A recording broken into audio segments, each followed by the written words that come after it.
warahmatullahi wabarakatuh. Apa kabar semuanya? Semoga semuanya dalam keadaan sehat walafiat ya.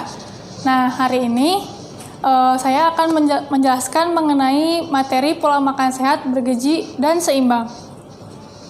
Nah, sebelum kita memulai ke materinya, alangkah lebih baiknya kita mengetahui dulu ya kompetensi dasar dari pola makan sehat, bergizi, dan seimbang ini. Yang pertama, 3.10. Di sini siswa harus mampu memahami pola makan sehat, bergizi, dan seimbang, serta pengaruhnya terhadap kesehatan. Kemudian 4.10. Siswa mampu memaparkan pola makan sehat, bergizi, dan seimbang, serta pengaruhnya terhadap kesehatan. Nah, untuk materi yang pertama yaitu hubungan antara makanan dan kesehatan. Dalam makanan kita yang sering kita konsumsi dalam sehari-hari, terdapat zat gizi. Nah, zat gizi dalam makanan ini diantaranya yang pertama ada karbohidrat, kemudian lemak, protein, mineral, vitamin, dan juga air. Nah, apa sih guna makan itu? Guna makan itu yang pertama untuk membangun dan memelihara tubuh kita. Kemudian memberi tenaga kepada tubuh untuk melaksanakan kegiatan sehari-hari. Kemudian mengatur proses vali tubuh atau mengatur proses otomatis dalam tubuh. Nah, apa sih pengaruh gizi terhadap kesehatan ini? Pengaruh gizi terhadap kesehatan. Nah, gizi ini dapat berpengaruh secara salah dan juga dalam baik ya. Nah, apa sih maksudnya gizi salah? Gizi salah itu yaitu suatu keadaan yang disebabkan karena ketidakseimbangan antara jumlah zat gizi yang dikonsumsi dengan jumlah yang dibutuhkan oleh tubuh. Misalkan kita mengkonsumsi zat gizi terlalu berlebihan atau terlalu kurang. Kemudian pengaruh gizi dalam tubuh sendiri yaitu berpengaruh terhadap daya kerja, berpengaruh terhadap daya tahan, dan berpengaruh terhadap pertumbuhan jasmani dan mental. Selanjutnya, pengetahuan tentang makanan sehat. Apa sih makanan sehat itu? Nah, makanan sehat yaitu makanan yang sering juga disebut dengan makanan yang seimbang.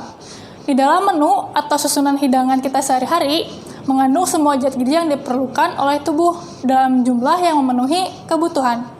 Dan tiap zat dalam perbandingannya harus seimbang, tidak boleh berlebihan dan tidak boleh kurang. Selain itu, makanan sehat harus terbebas dari kuman-kuman atau zat yang dapat menyebabkan penyakit.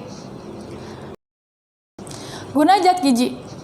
Guna zat gizi terdapat 3. Yang pertama, zat tenaga.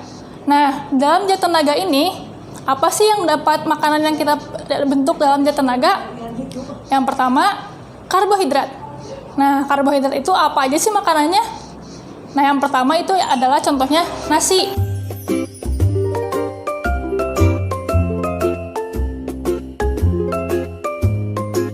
Ya, yang kita sering makan sehari-hari.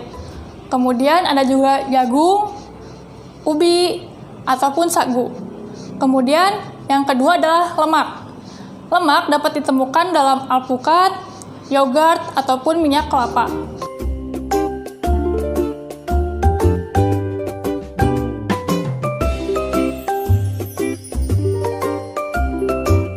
Kemudian protein. Protein terdapat pada daging-dagingan, kemudian ikan, dan telur.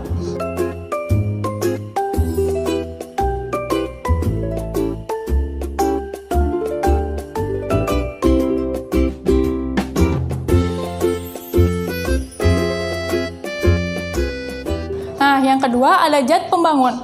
Zat pembangun ini ada protein, seperti tadi ya, seperti daging-dagingan, kemudian mineral. Nah, mineral ini didapatkan dari kacang-kacangan maupun biji-bijian. Kemudian yang ketiga, zat pengatur. Di dalam zat pengatur ada vitamin. Vitamin ini bisa kalian temukan dalam buah-buahan maupun sayuran ya, seperti wortel ataupun jeruk dan sebagainya. Kemudian mineral. Mineral sudah saya sebutkan tadi. Kemudian protein dan juga air. Nah, untuk air ini bisa kalian temukan dalam buah semangka ya yang mengandung banyak air. Kemudian pengetahuan tentang gizi salah. Sebelumnya sudah dibahas ya pengetahuan tentang gizi salah. Nah, apa sih gizi salah itu?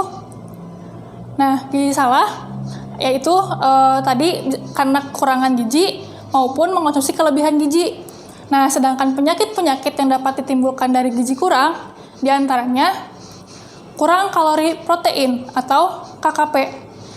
Nah, dari sini dapat menimbulkan terganggunya pertumbuhan pada anak-anak. Kemudian, kurang vitamin A. Nah, gangguan ini bisa terjadi pada alat penglihatan. Kemudian, kekurangan vitamin B. Yang pertama ada kurang vitamin B1 ya. Untuk kekurangan vitamin B1, penyakit yang dapat ditimbulkan yaitu penyakit beri-beri. Kemudian, kurang vitamin B2. Nah, B2 ini gejalanya hampir sama dengan penyakit beri-beri. Hanya saja ditambah dengan bibir kering dan juga pecah-pecah. Kemudian, kekurangan niacin.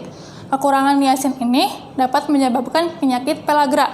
Nah, pellagra ini biasanya ciri-cirinya itu terjadi dermatitis pada kulit, kemudian diare. Nah, selanjutnya kekurangan vitamin C. Vitamin C ini biasanya timbul sariawan di dalam mulut dan ini agak sulit untuk sembuhnya. Kemudian kekurangan vitamin D. Kekurangan vitamin D ini menimbulkan rasitis, yaitu kelainan pada pertumbuhan tulang. Nah, kemudian kurang vitamin E. Kekurangan vitamin E ini dapat menimbulkan kemandulan dan kelainan pada jantung. Selanjutnya, kekurangan vitamin K. Nah, kekurangan vitamin K ini dapat menimbulkan hambatan pada proses pembekuan darah. Nah, yang terakhir, kekurangan zat mineral. Di antaranya ada kekurangan kalium dan fosfor. Nah, hal ini dapat terjadi pada gangguan pertumbuhan tulang dan gigi ya. Kemudian, kekurangan zat besi akan menimbulkan penyakit anemia atau kekurangan darah.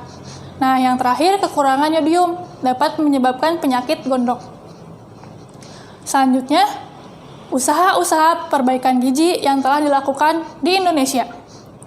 Nah, pemerintah di Indonesia telah melakukan usaha untuk perbaikan gizi di seluruh rakyatnya. Yang pertama, yaitu usaha perbaikan gizi keluarga atau UPGK. Di sini pemerintah melakukan penimbangan setiap bulannya kepada balita. Kemudian penyuluhan mengenai penyakit-penyakit maupun pola makan sehat dan sebagainya. Kemudian yang kedua, usaha pencegahan kekurangan vitamin A. Dan yang ketiga, usaha pencegahan gondok endemik. Nah, pengaruh gizi makanan. Apa sih pengaruh gizi dalam makanan itu? Nah, pengaruh gizi dalam makanan itu ada 3 ya. Yang pertama, terhadap daya kerja. Nah, ini perlu kalian lihat ya, ketika kalian sedang belajar, kemudian jika kalian melihat ada siswa yang seperti yang kurang bersemangat, kemudian mudah lelah, dan sering mengantuk, bisa jadi siswa tersebut kekurangan gizi. Karena dengan kekurangan gizi dapat berpengaruh kepada daya kerja siswa tersebut. Nah, yang kedua, terhadap daya tahan. Nah, daya tahan di sini, misalkan kita dalam keadaan sakit. Nah, jika dalam keadaan sakit, pada umumnya kita itu akan merasa malas makan dan nafsu makan pun berkurang. Nah, disinilah zat gizi berpengaruh. Zat gizi cadangan di dalam tubuh akan berpengaruh untuk memberikan gizi terhadap badan karena kita kekurangan mengonsumsi makanan dan akhirnya berpengaruh dalam daya tahan siswa tersebut. Nah, yang terakhir, terhadap pertumbuhan jasmani dan mental. Di sini bisa kalian lihat ya, jika ada orang yang kekurangan gizi, maka pertumbuhan jasmaninya pun akan berbeda dengan yang gizinya bagus. Misalkan yang harusnya usianya berapa tahun, tingginya sekian, tapi karena orang tersebut kurang gizi, maka tinggi badannya itu kurang dari seharusnya tinggi badan pada orang pada umumnya. Kemudian juga dalam mental di sini dalam kecerdasan ya, karena kurang gizi dapat berpengaruh pada kecerdasan orang tersebut. Demikian pertemuan hari ini, semoga apa yang saya paparkan dapat dimengerti oleh siswa semuanya ya. Terima kasih untuk hari ini, semoga siswa semua dalam keadaan sehat dan selalu menjaga dirinya dengan selalu berolahraga, memakan makanan yang sehat, dan selalu ingat 3M, memakai masker, menjaga jarak, dan mencuci tangan. Terima kasih. Wassalamualaikum warahmatullahi wabarakatuh.